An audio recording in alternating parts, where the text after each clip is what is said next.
Download this code and get free GPT-4o from codegive.com, link in the description below. To program exponents in Python on the ti84 plus CE calculator, you can use the operator to raise a number to a power.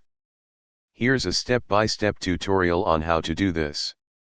1. Turn on your ti84 plus CE calculator and press the PRGM button to enter the programming menu.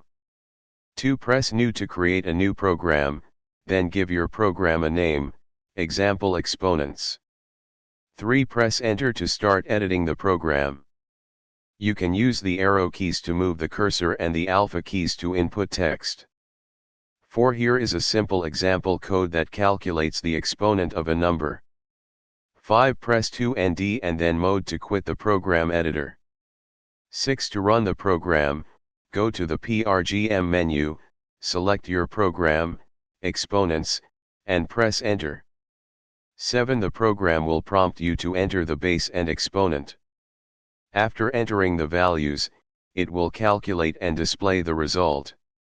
You can customize this program further by adding error handling, loops, or any other features you may need.